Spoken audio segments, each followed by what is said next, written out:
Savitri answered, meeting scorn with scorn. The mortal woman to regret her Lord. Who is this God, imagined by thy night, contemptuously creating worlds disdain? Who made the vanities of brilliant stars? Not he who has reared his temple in my soul, and made his sacred cross my human heart. My God is will and triumphs in his power. My God is love and sweetness of his all. Love's golden wings have power to fan thy void. The eyes of love gaze star-like through death's night. The feet of love tread naked hardest world.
Good morning.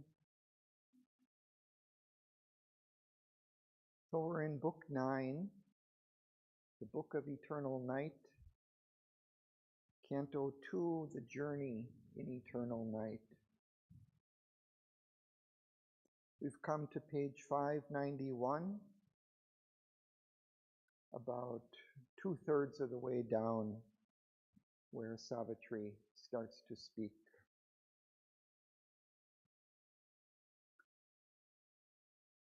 So Savitri is following Death and Satyavan into Death's realm of darkness. She's already had some dialogue with him. He has been telling her to go back to the earth and leave Satyavan. And he's been trying to convince her that all in the world is transient and must end, that she too will end, that she cannot take Satyavan's soul back with her. And he's tried to convince her of the vanity, the illusion of God, and hoping that God will save, that God will answer her prayer and her aspiration to bring back Satyavan. He says that these things are just delusions of the mind, that when we see the suffering around us on earth, the difficulties of life, the death and destruction, we imagine these gods, that they will take care of us, that we will go to them after death. All these things our minds just imagine. Just what he had said at the bottom of 586, he calls the heavens to help his suffering hopes. He sees above him with a longing heart bare spaces more unconscious than himself, that have not even his privilege of mind, and empty of all but their unreal blue, and peoples them with bright and merciful powers. For the sea roars around him, and earth quakes beneath his steps, and fire is at his doors, and death prowls baying through the woods of life.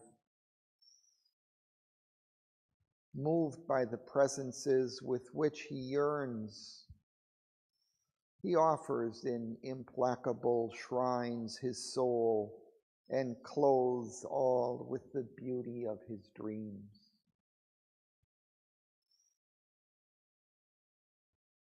So I'm just reviewing on page 587, but we've come to 591.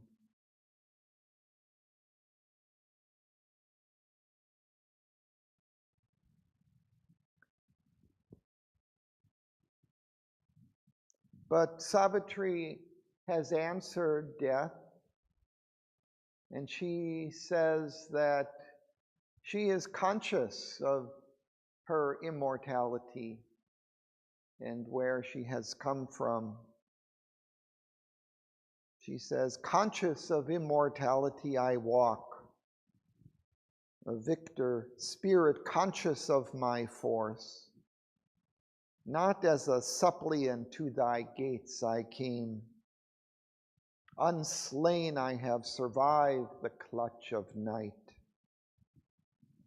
So that was on page 588.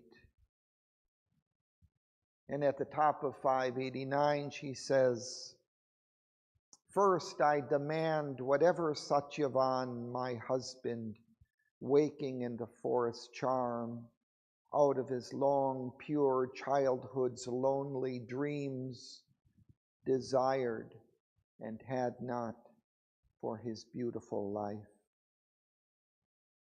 Give if thou must, or if thou canst refuse.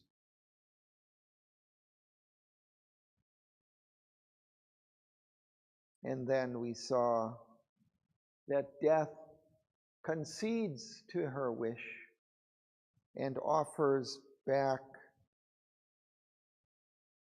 the sight to Satyavan's father, for which he had yearned and prayed, and the recovery of his kingdom, which he had lost. So he grants her that and says, now you return to earth, be quick before this void in which you have entered swallows you into its darkness. And now Savitri replies again to death. And let's start with Margaret.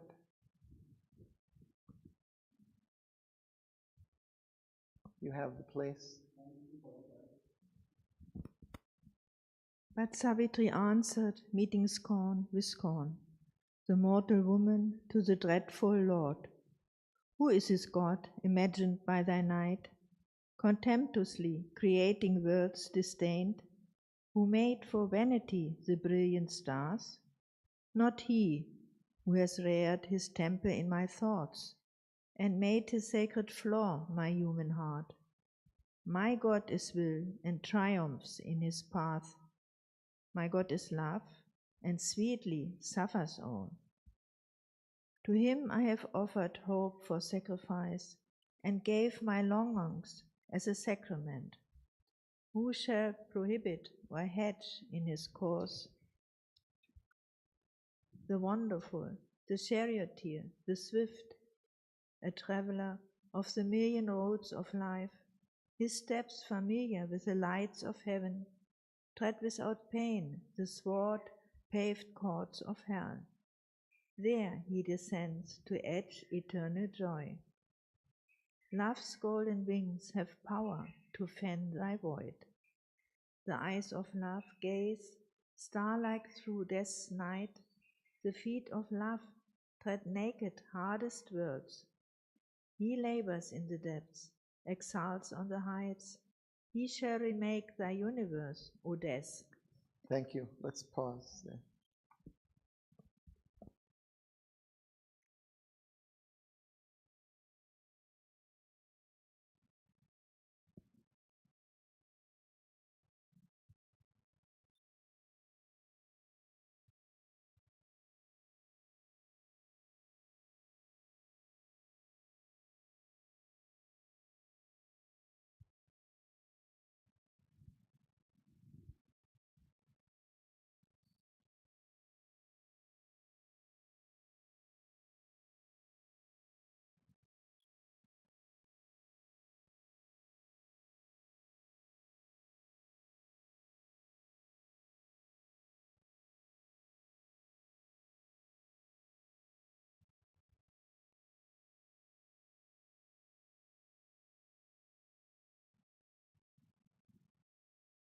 So Savitri is first answering to Death's arguments that he has created this world and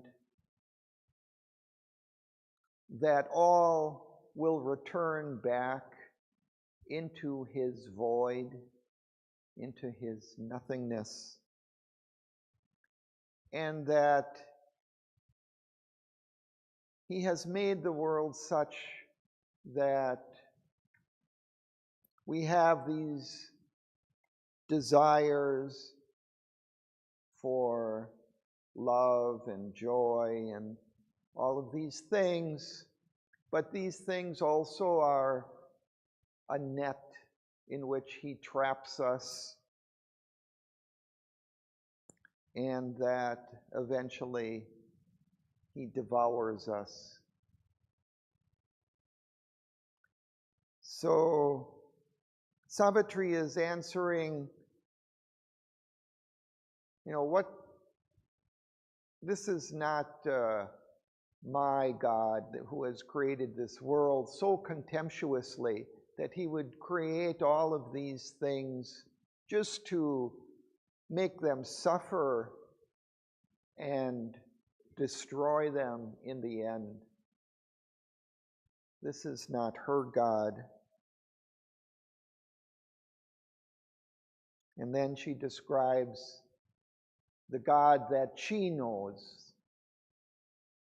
My God is will and triumphs in his paths. My God is love and sweetly suffers all.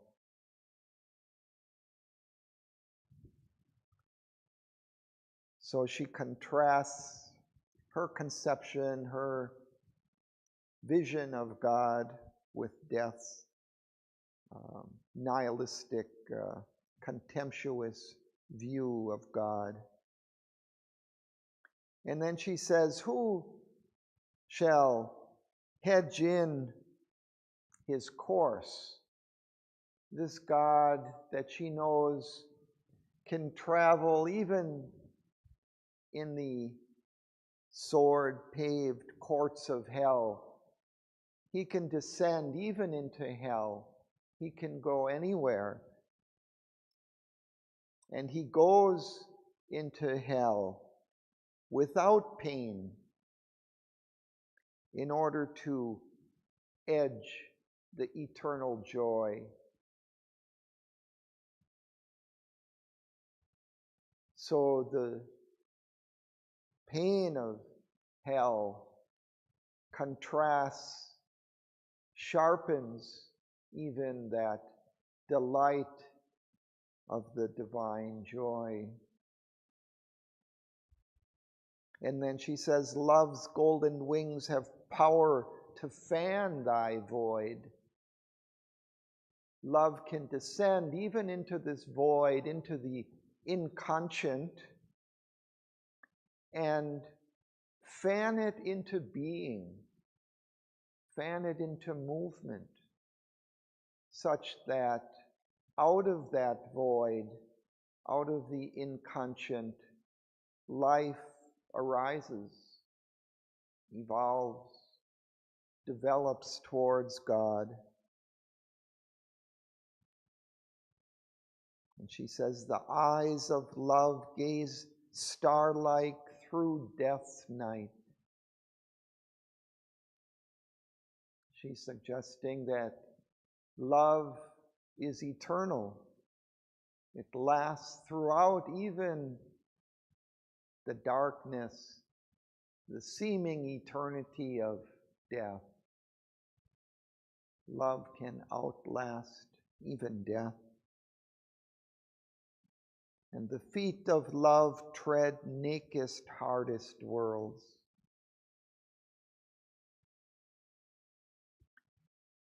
The love of the divine will descend even into these depths, painful, torturing depths of hell, in order to rescue humanity, rescue these beings who are trapped there or trapped by hell here in our world.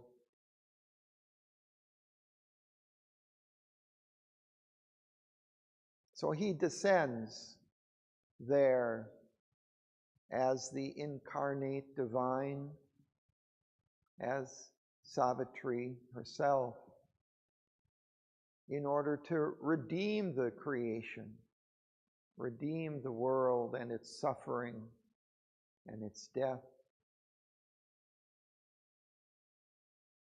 She says, he labors in the depths, exalts on the heights.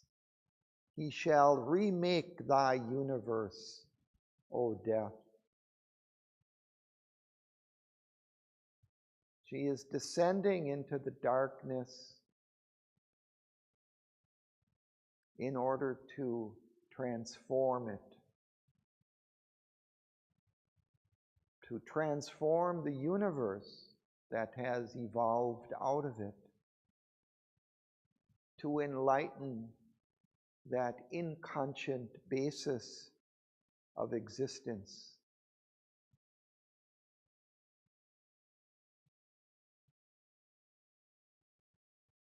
So let's continue. Nara.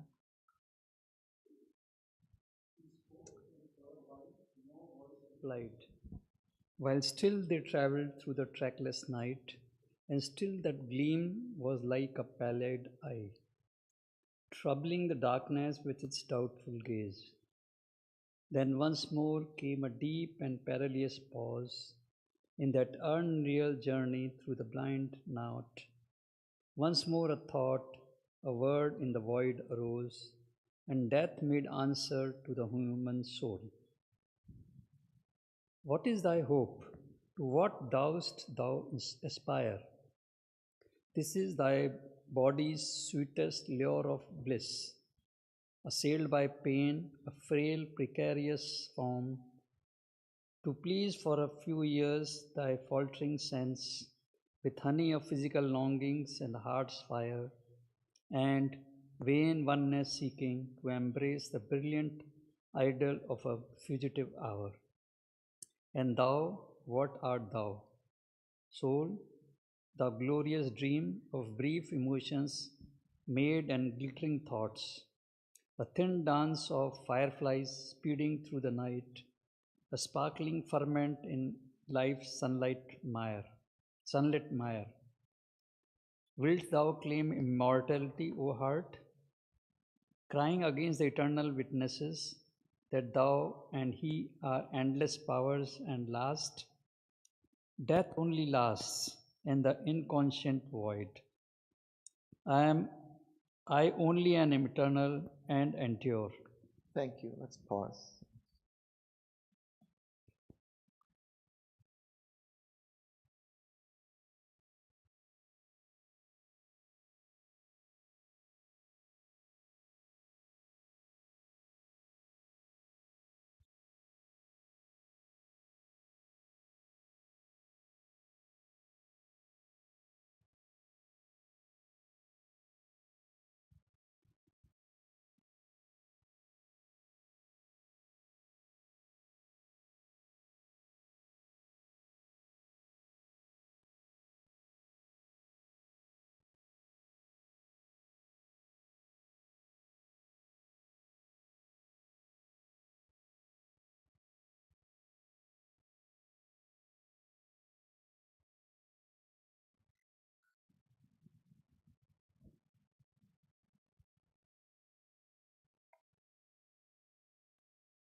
Sri Aurobindo first describes again that scene of them traveling through the darkness. And there is just this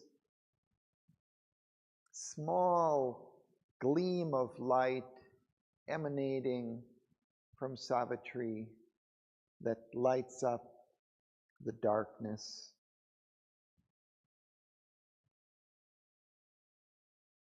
And then death responds to Savitri's arguments about the nature of her God and his.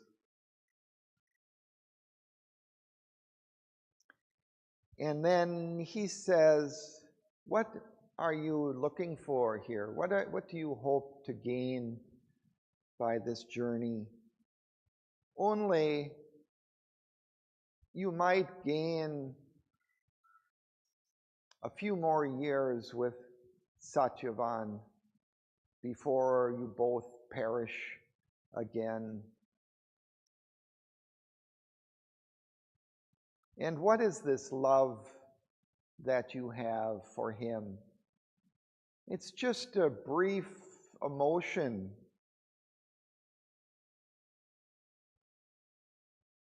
Thy body's sweetest lure of bliss.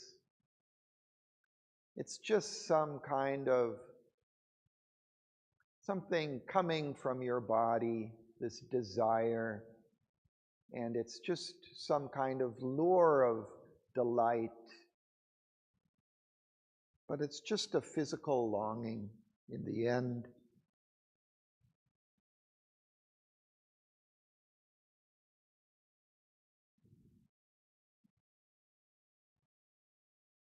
And then he says, and what are you? What is this soul that you think you are, this eternal soul? It's just something that has been imagined by your brief emotions and your glittering thoughts, your bright imaginary thoughts. A thin dance of fireflies speeding through the night. These fireflies, they just light up for a moment and go dark, and again light for a moment and go dark. They just light up the darkness, the eternal darkness, very briefly and go dark again. Your soul is like that. Are you going to claim immortality? Claim that you and Satyavan are eternal powers? He says, only I am eternal and endure.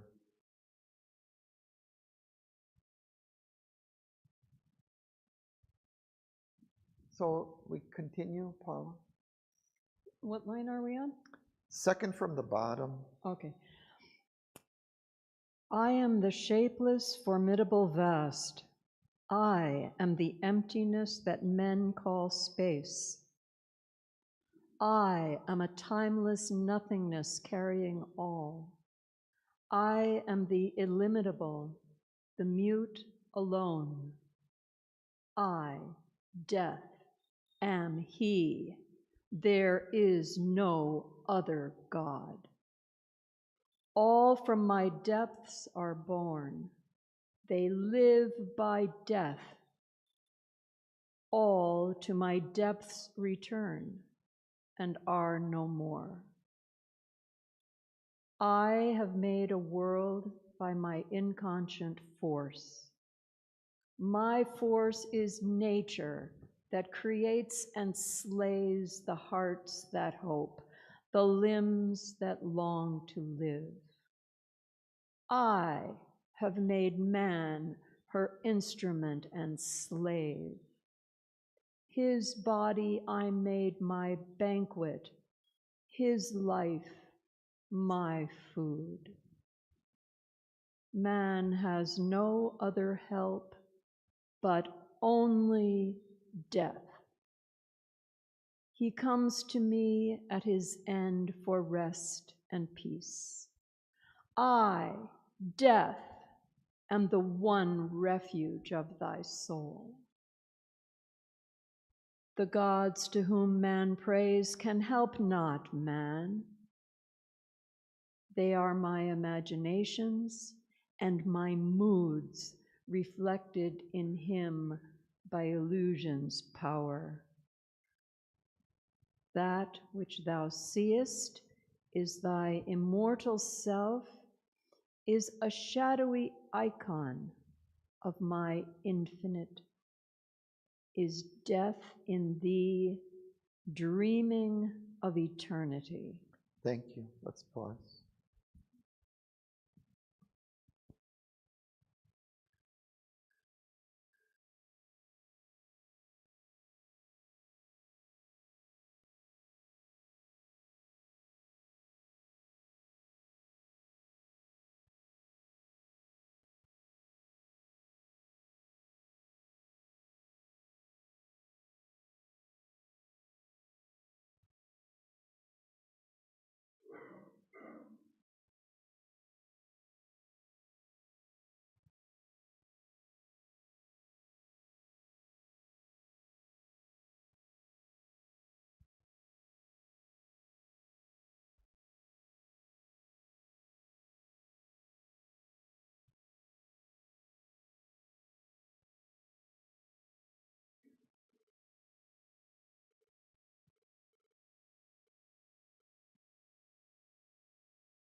And before we look into what he says more closely, it's good just to remind ourselves that this is the official scientific view of our reality. This is the accepted version of the truth in our world.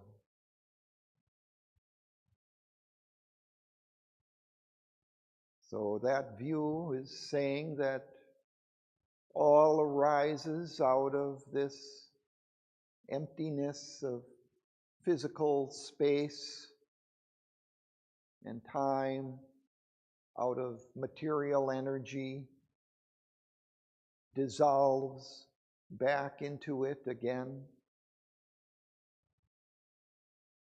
There is no eternity except perhaps this energy of nature that keeps changing, transforming from one form to another.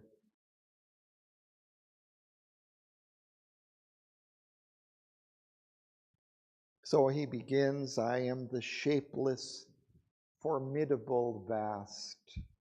I am the emptiness that men call space.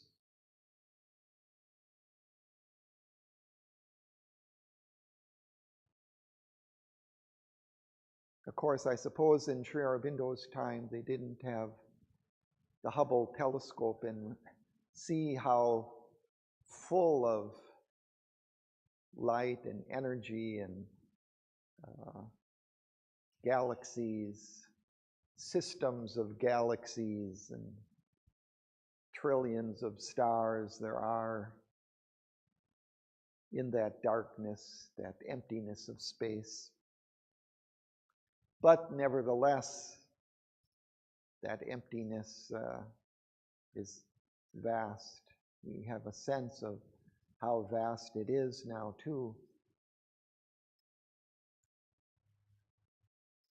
And between each of these stars, there are these vast distances of empty space.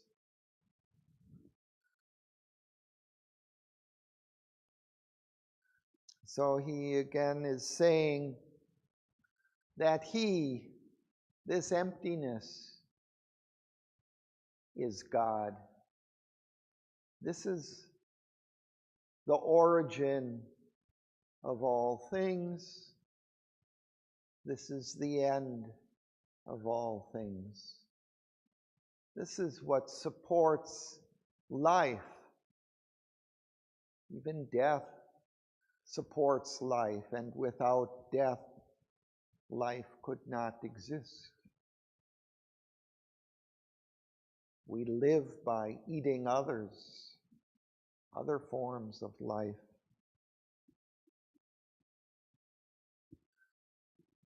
All from my depths are born, they live by death. All to my depths return, and are no more.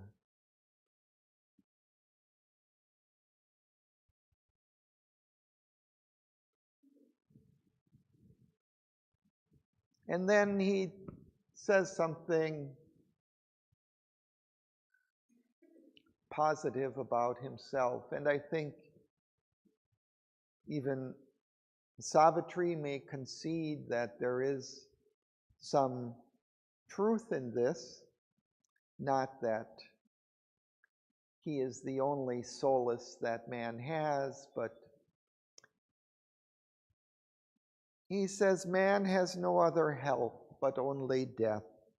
He comes to me at his end for rest and peace.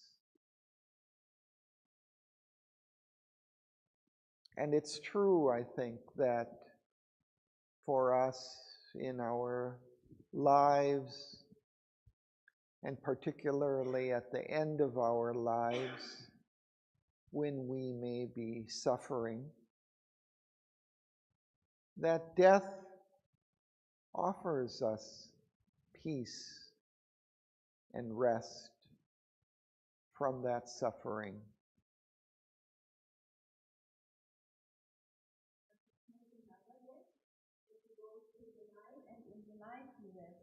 Yeah, it's not just a nothingness. That's where he deviates from the truth, we could say. But this death, experience of death, which is quite different than perhaps what he says, offers us this relief from our pain.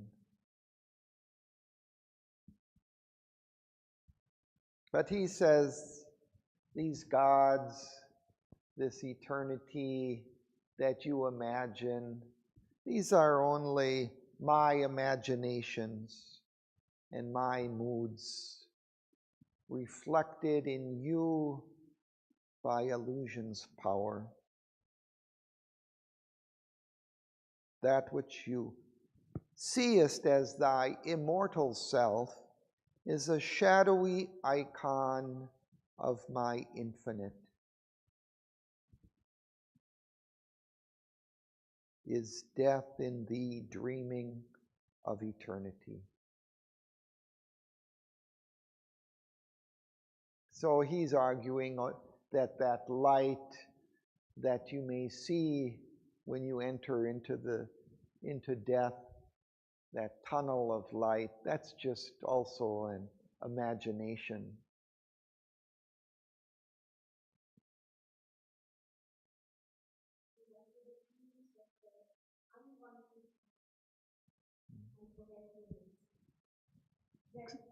Huh? Yes. Yeah. Yeah, it's not the peace of the light or of the divine, but the peace of unconsciousness, the peace of sinking into kind of a deep sleep and becoming unconscious. So that's what death is saying he offers.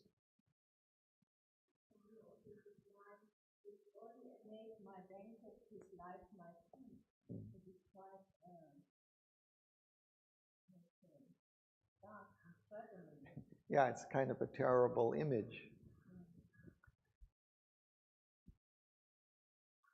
But for, well, I mean, for the animal kingdom, we can look and see that these beautiful gazelles skipping over the landscape are a nice banquet for the tiger prowling behind the bush. But he's saying something else. You too, all of life is my banquet. I will devour all of you.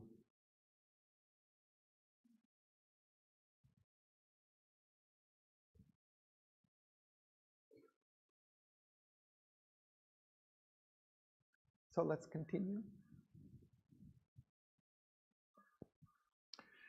I am the immobile in which all things move. I am the nude inane in which they cease.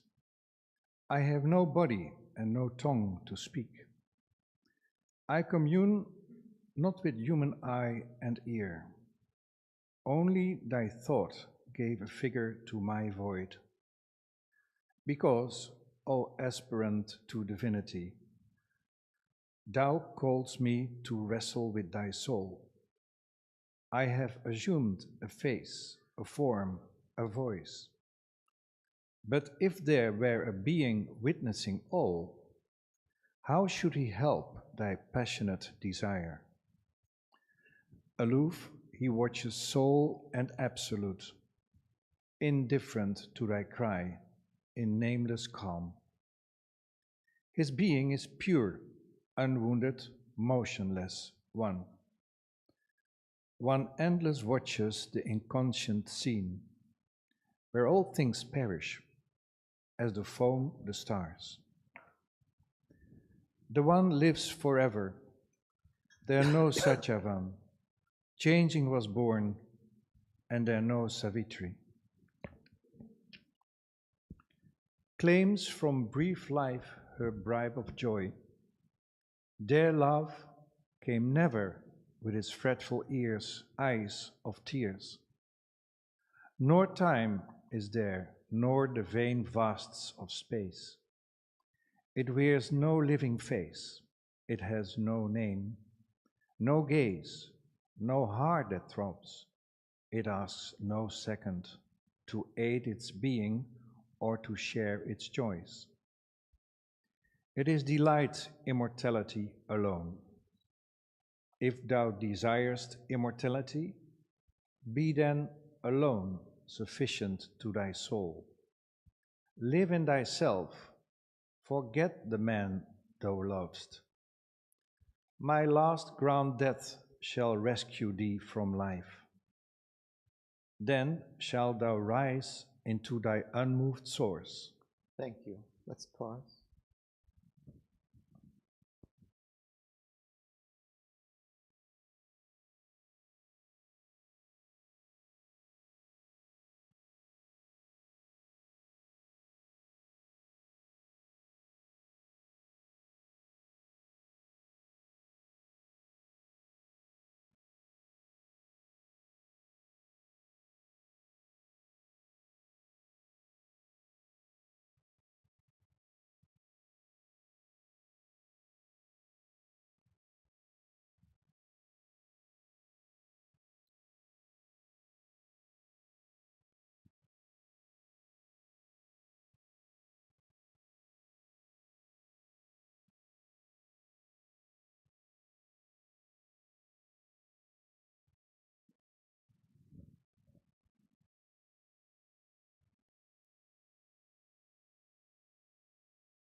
So death's argument here becomes a little slippery,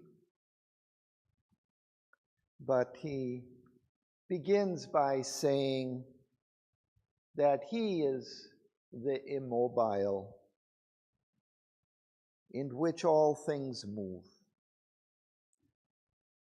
So he's that something, that eternity that stands back from all movement and observes it, but has no relation to it.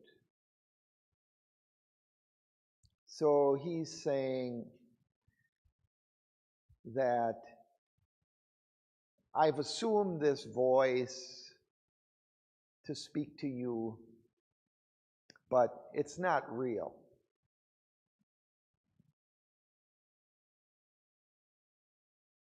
I have no body and no tongue to speak.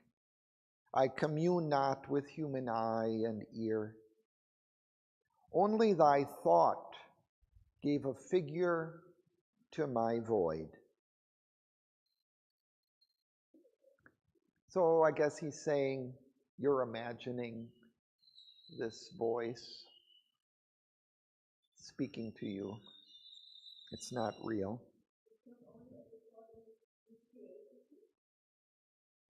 Yeah, in a way, that's what he seems to be saying. You've kind of created me in your illusion of existence. But then he kind of shifts and says, but if there were an eternal being, he also would be like me, indifferent to the movements of life and the world, indifferent to thy cry, in nameless calm. His being is pure, unwounded, motionless, one. And here we're getting almost to a Vedantic kind of view of existence, where there is this Satchidananda, some infinite, extended being, which is conscious, which is blissful. But the universe is all an illusion. That only is.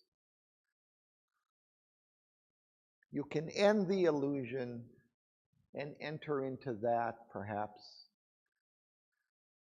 But this world in which you live is not real. It has no real existence.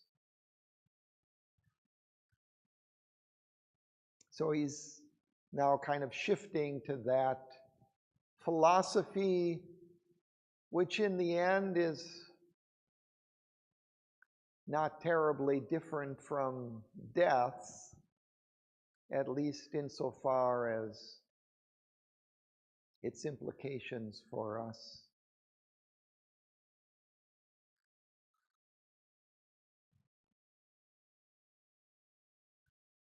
There no Satyavan changing was born, and there no Savitri claims from brief life her bribe of joy. There love came never with his fretful eyes of tears, nor time is there, nor the vain vasts of space. It's a timeless, spaceless reality, not this which you are living in. It wears no living face, it has no name, no gaze, no heart that throbs. It asks no second, any other being. It is the one alone.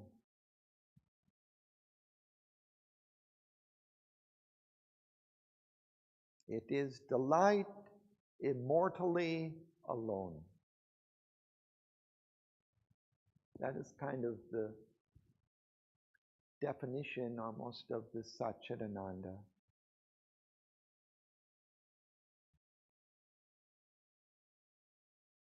So then he says, if thou desirest immortality, be then alone sufficient to thy soul. Live in thyself, forget the man thou lovest. So if you want immortality, enter into this timeless, spaceless reality, this bliss. but leave the world behind.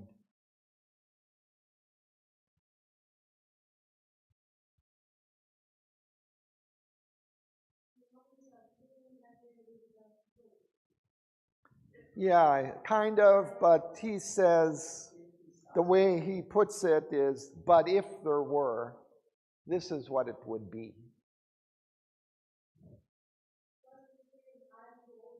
Right. Yeah, his arguments sometimes shift.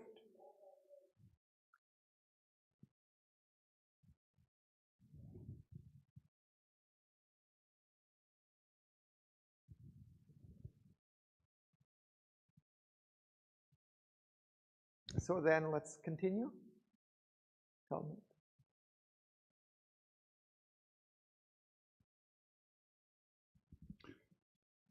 But Savitri replied to the dread voice, O death, who reasonest? I reason not. Reason that scans and breaks, but cannot build or builds in vain, because she doubts her work. I am, I love, I see, I act, I will. Death answered her one deep surrounding cry, know also, knowing that shalt cease to love and cease to will, delivered from thy heart. So shalt thou rest forever and be still, consenting to the impermanence of things. But Savitri replied, from man to death. And I have loved forever, I shall know. Love in me knows the truth, all changing mask. I know that knowledge is a vast embrace. I know that every being is myself. In every heart is hidden the myriad one. I know the calm transcendent bears the world, the veiled inhabitant, the silent Lord. I feel his secret act, his intimate fire. I hear the murmur of the cosmic voice. Thank you. Let's pause.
So Savitri replies to Death's shifting arguments.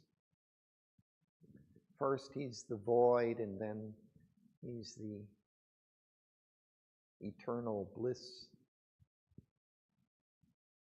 And she says, O death, who reasonest, I reason not. She is experiencing the reality of her eternal being. She's not proceeding from some intellectual argument. She knows who she is. He says, I am, I love, I see, I act, I will.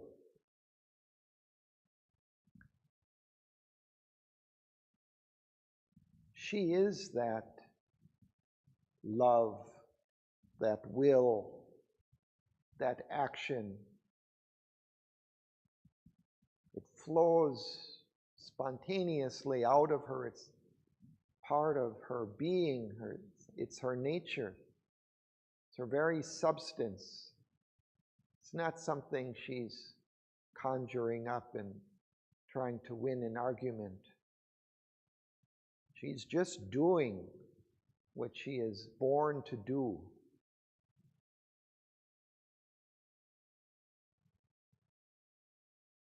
And then Death replies, then know also. And knowing, then you will cease to love, cease to will,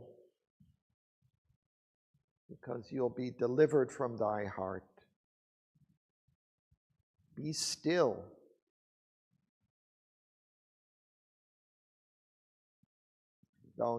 So shalt thou rest and forever and be still, consenting to the impermanence of things. He's suggesting that if you know,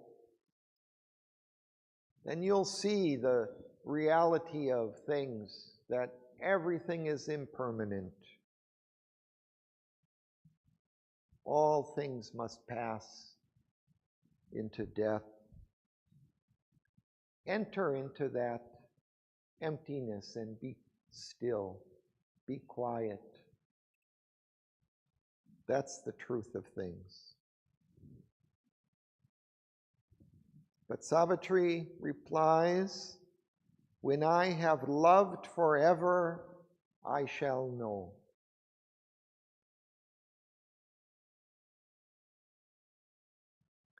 It seems that for Savitri, love, this eternal love, is just as powerful, original as knowledge. It's one with knowledge. Eternal love. That's the fundamental reality behind all things. Love in me knows the truth, all changings mask.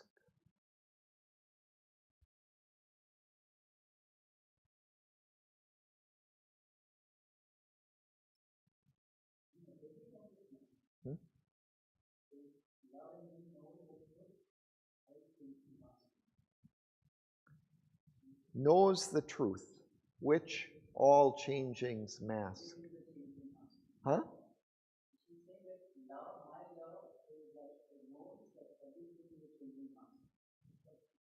No, she knows the truth behind. No, well, what is masked, which is hidden by all changings. Mask here is a verb. So it's masking. These changings are masking the truth.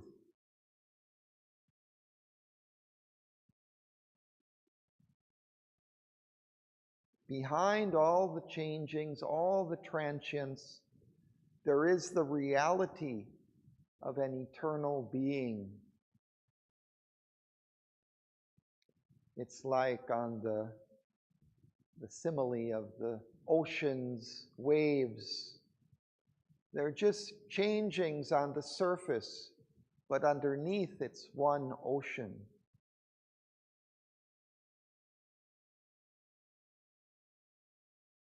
Looking just at the surface and you see the waves, you don't see that oneness underlying all things.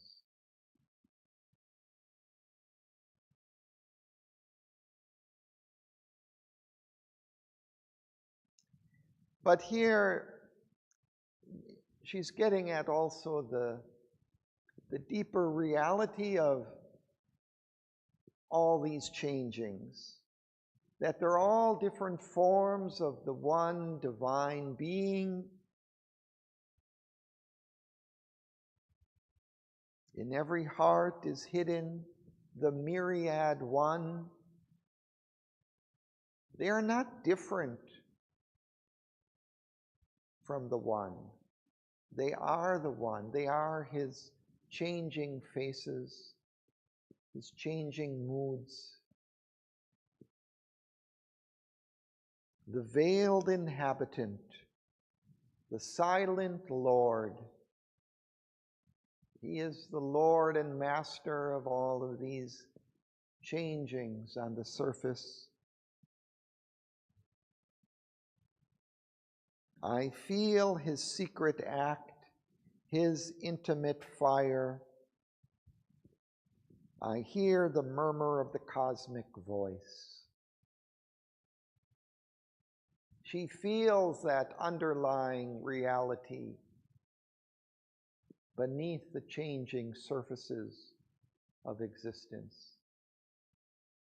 She is that. She's identified with that. So these changings, this transience of life, this death, all of that does not deter her or frighten her, for she knows the reality lying underneath all of that.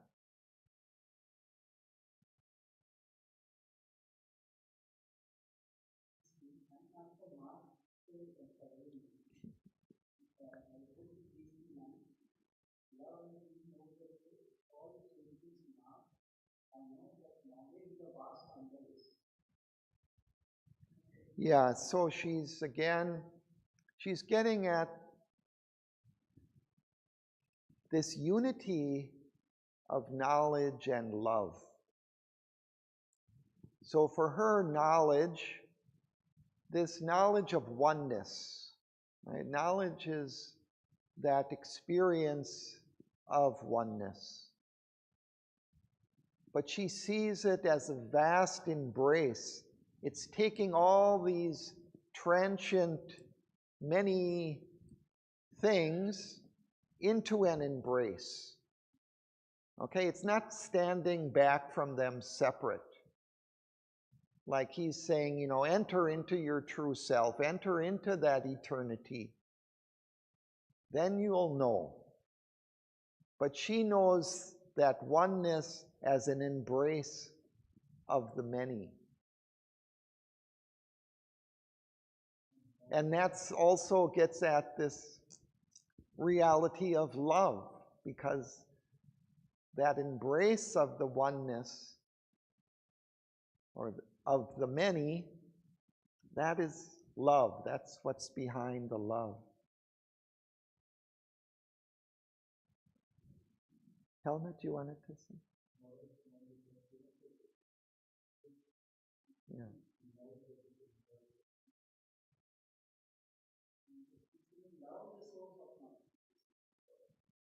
Yeah. It's kind of one. For her, it's united. It's not separate, like Helmut says. Normally, this knowledge separates. There is the oneness, there's the many. But she sees that oneness as an embrace at the same time with the many, taking it all into its scope, into its arms, into its love.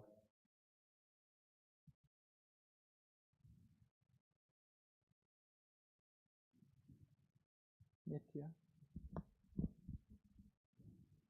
For all his sons, Yeah, okay. for all his sons were conscient in my birth, and one who loves in us came veiled by death. Then was man born among the monstrous stars, dowered with a mind and heart to conquer thee. in the eternity of his ruthless will, sure of his empire and his armored might, like one disdaining violent, helpless words from victim lips, death answered not again.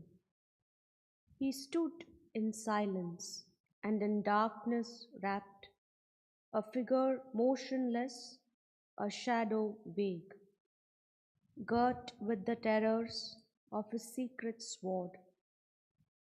Half seen in clouds appeared a sombre face. Night's dusk tiara was his matted hair. The ashes of the pyre his forehead sign. Once more a wanderer in the unending night, blindly forbidden by dead vacant eyes. She travelled through the dumb, unhoping vasts. Around her rolled the shuddering waste of gloom, its swallowing emptiness and joyless death, resentful of her thought and life and love. Through the long fading night by her compelled, gliding half seen on their unearthly path, phantasmal in the dimness moved the three.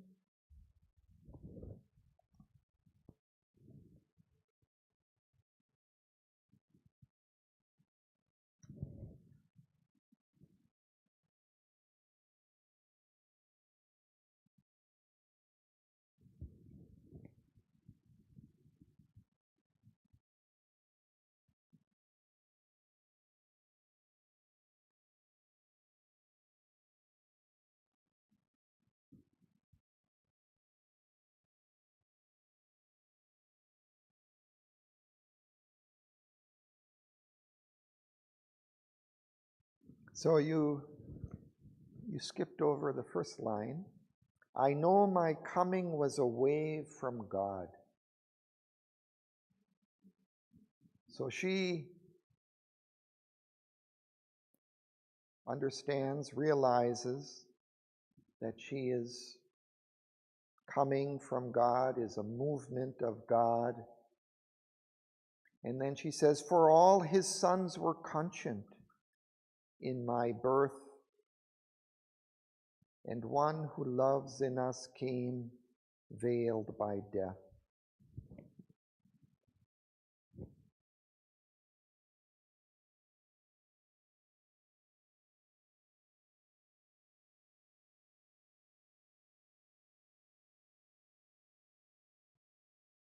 I'm not quite sure of that line. For all his sons were conscient in my birth. Someone wanna?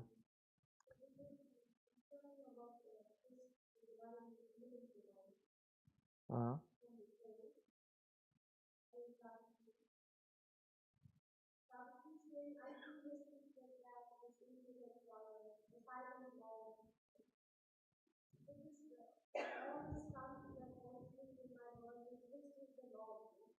This is the Lord.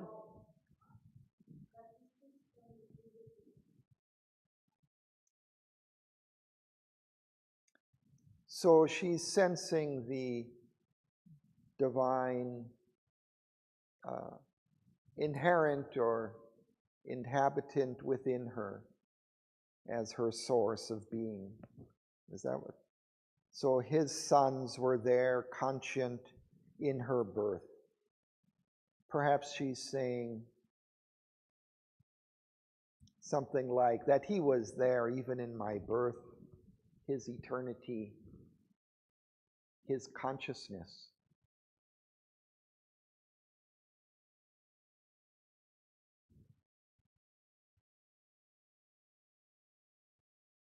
And one who loves in us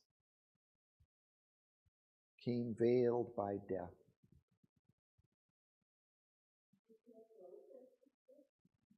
I don't know, it's very kind of enigmatic, these lines.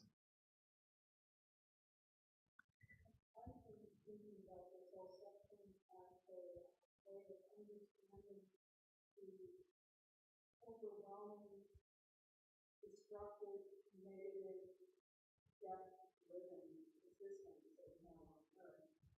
And the mutual, agreement that we have that this is real. This is death, this is suffering, this is life. That's that. That's a reality. We're being told there's something else. What we aspire for? What did Upper Body aspire for? When he asked for a birth or a descent of the divine to come to earth, what was that? To me, that would be all his sons were conscious in my birth. I would take that as a much more positive force to say, how are we going to shift our agreed upon reality from this really violent, destructive, hostile, horrible planet that we're living on? What is it going to take to change that? So I've been looking at it kind of like that on a level of shifting consciousness, shifting reality. Like when she says, I am, I love, I see, I act, I will. So those are really powerful words, powerful embodiment of Shakti, of divine power.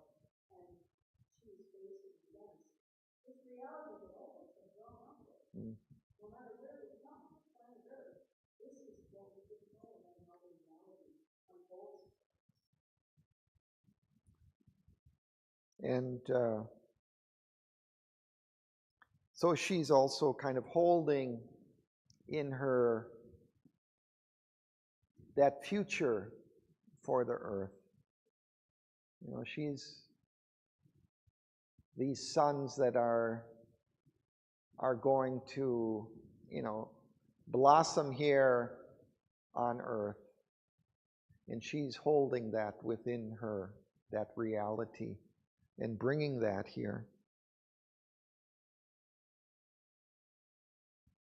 But here she's saying something about death. The one who loves in us came veiled by death. And so here she kind of hints at his deeper reality. Also, that he is a form, a kind of an opposite or shadow form of the divine. He meaning death.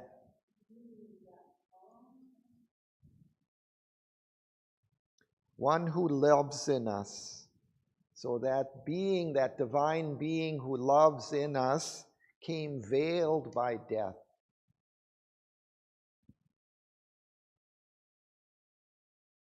He's wearing death as a veil.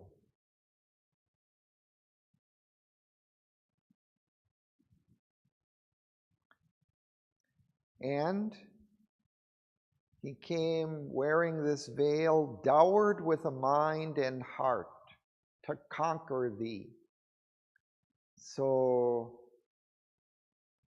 he is there within us, veiled behind this death, but he's given this mind and heart which can overcome, can take off that veil.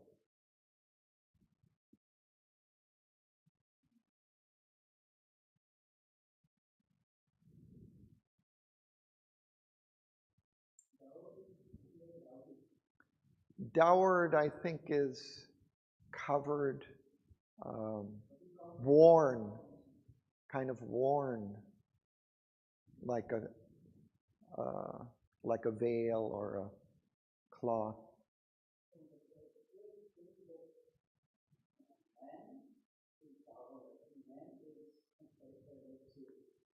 Oh, entitled or dowered, yeah, like inherited or something.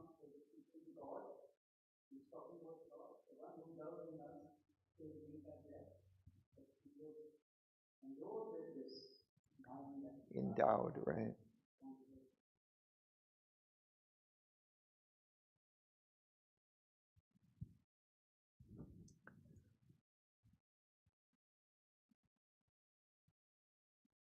So then we have this kind of transition now, and again, Sri Aurobindo describes the scene.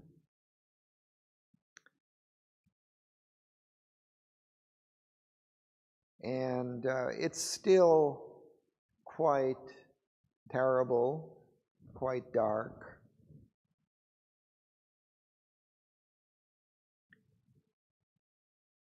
Girt with the terrors of his secret sword, half seen in clouds appeared a somber face. Oh, and here there seems to be a kind of a interesting change. Night's dusk tiara was his matted hair, the ashes of the pyre his forehead sign. So here there's this suggestion of Shiva. So again, the divine is wearing this death as a veil, right? So behind death is the divine, and now that divine is kind of appearing through the form of death. So actually we'll see in the coming cantos, I think, that this night of gloom and terror begins to lighten and change. And that's going to kind of occur gradually. And then we'll see at the end of that, once death is vanquished, that he too will change his form.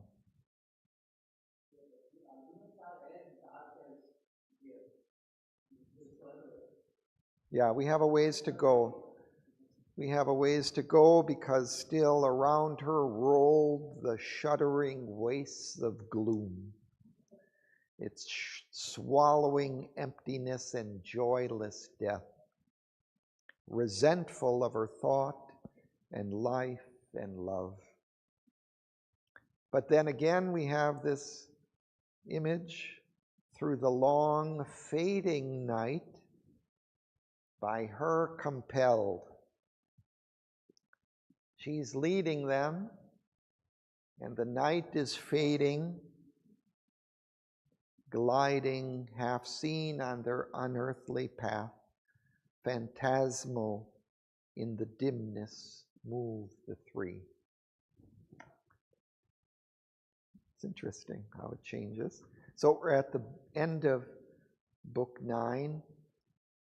And in book 10, we'll start next time, the book of double twilight. So we'll see this twilight, this night changing into day.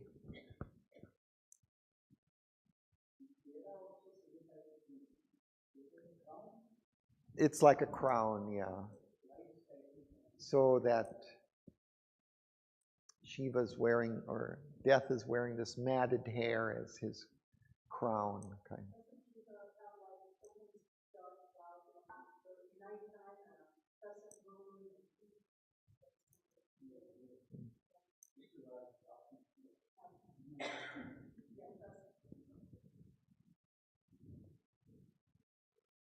Okay.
Around her rolled the shuddering waste of gloom, its swallowing emptiness and joyless death.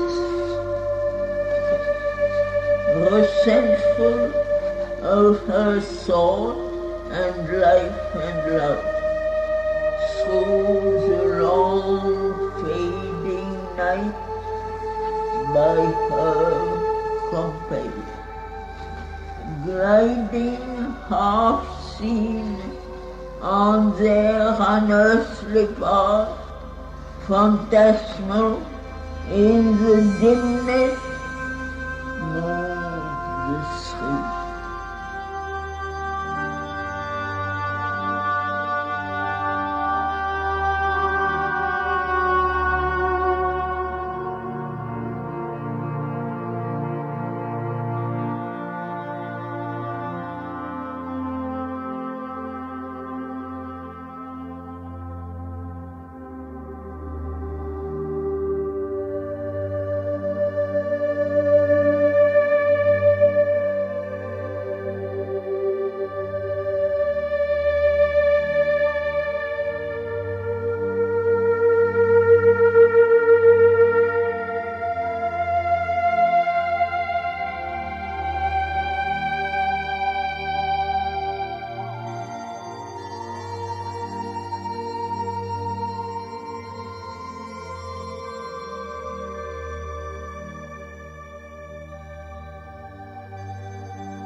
कृष्णमन्यानमहरयः Suparna अपूवसाना दिवमुत्पतन्ति दयाववृत्रन्य सदनात् तस्यादिद् घृतेन पृथिवी